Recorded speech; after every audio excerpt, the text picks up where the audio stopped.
Hey, good evening or good morning.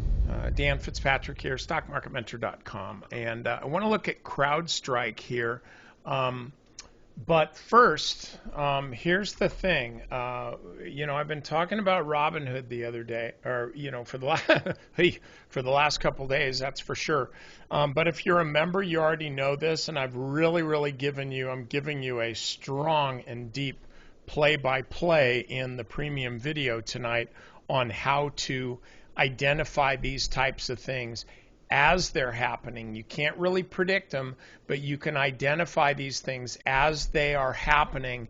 And when you understand what is happening, you can take steps to really pounce on these things and make them make some really good money in a really short period of time, and keep a really low risk while you're doing it. That's the thing. Like, you don't want to be running around with your hair on fire on some of these things, because sometimes your scalp gets burned.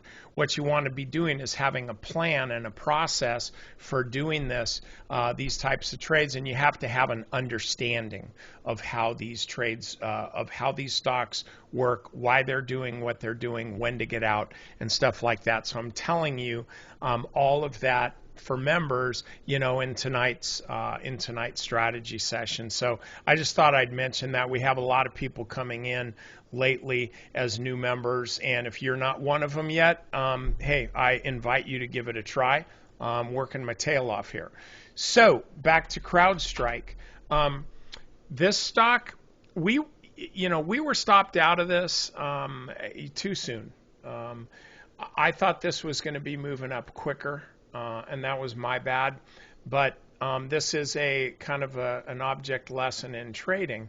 If you're looking for this type of a kind of a pattern, I hate to say cup and handle. Everybody thinks that like every single stock is a cup and handle pattern. Maybe this is.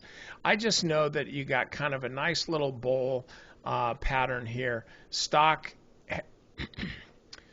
ran back up to this high, broke through, and then since that time it's just been kind of trading in this sideways range, right? I'm going to clean this chart up in a second.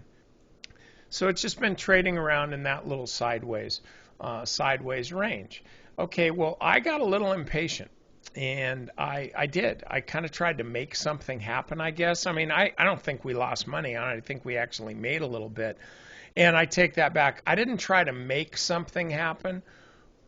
What I did was I tried to kind of get an early jump on the stock. I tried to get the stock a little bit, kind of a little bit before it was ready. Bought it at 262 on the 28th. So I think, yeah, it was this date. And I really felt here like here.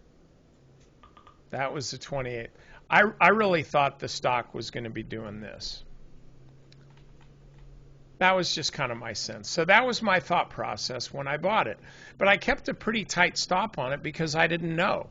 It's kind of like, okay, well, it seems to me like it's going to do that, so I'll place a semi-educated bet with a low risk. And then ultimately we got stopped out. And I think we kind of barely got clipped here. I had set the alert just below 250, and you can see what happened. So now we're back at it again. I'm not saying to buy this stock here. I'm pointing it out to you, showing you what my sins were. Although it was actually not a bad trade. It just didn't make money. But at least I had a reason for doing what I'm doing. But I'm saying watch this stock. I'm going to go ahead and set an alert at like 270 just to kind of bring this back to my attention. If the stock breaks out above 270 on volume, this could be the time that you're buying this stock because it's about ready to go. Okay? All right. That's all I got for you. By the way, I'm letting you members know, and this includes those of you that are on trial members, and hopefully this is going to be you if you're not already. I'm doing a live training session on Monday, and that's going to be a weekly thing. This is kind of one of those ready, fire, aim things. Yeah, I'll just start doing it. So I'm going to be doing that on Monday for our members, and so I just want to give you guys the heads up, and that's going to be a regular thing. I like it when my schedule is solid, so I hope you do too. All right, see you then.